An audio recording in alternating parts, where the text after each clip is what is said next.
নবী সাল্লাল্লাহু আলাইহি ওয়াসাল্লাম নবী হয়েছেন 40 বছর বয়সে। কত বছর?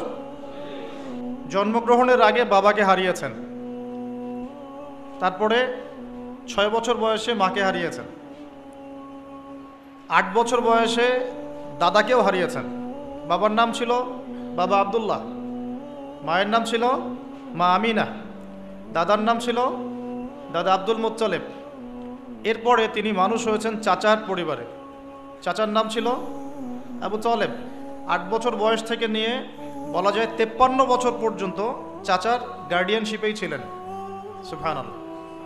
এই চাচা আবু তালেব নবী সাল্লাল্লাহু আলাইহি ওয়াসাল্লামের জন্যে এবং দিন ইসলামের জন্যে, কারণ তার ভাতিজার দিন তো তারই দিন, এমন কোনো ত্যাগ নাই যা স্বীকার করেন নাই। চাচা আবু তালেব নবী সাল্লাল্লাহু আলাইহি ওয়াসাল্লামকে যে সাপোর্টটা দিয়েছেন, এই সাপোর্টটা আমরা সবাই মিলেও এখনো দিতে পারি নাই। বিশ্বাস করেন? যে সাপোর্টটা নবী সাল্লাল্লাহু আলাইহি ওয়াসাল্লামকে চাচা আবু তালেব দিয়েছেন, এই সাপোর্ট আমরা সবাই মিলেও তাকে দিতে পারি নাই। চাচা আবু তালেব শেষ পর্যন্ত কালিমা পড়েন নাই। সাহাবীরা জিজ্ঞাসা করেছিলেন যে, ইয়া রাসূলুল্লাহ সাল্লাল্লাহু আলাইহি ওয়াসাল্লাম, আপনাকে এত সাপোর্ট দেওয়ার পরে চাচা আবু তালেবের কি কোনোই উপকার হবে না, লাভ হবে না?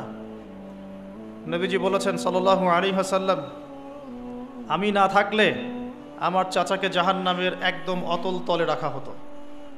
আমার কারণে আল্লাহ রাব্বুল আলামিন তাকে জাহান্নামের উঁচু জায়গায় রাখবেন, জাহান্নামের উঁচু জায়গায় রাখবেন, যেখানে আগুন তার পায়ের গোড়ালি স্পর্শ করবে, এতেই তার মগজ টকবক করে ফুটতে থাকবে। আপনারা কি আমার বাংলা ভাষা বুঝতে পারছেন?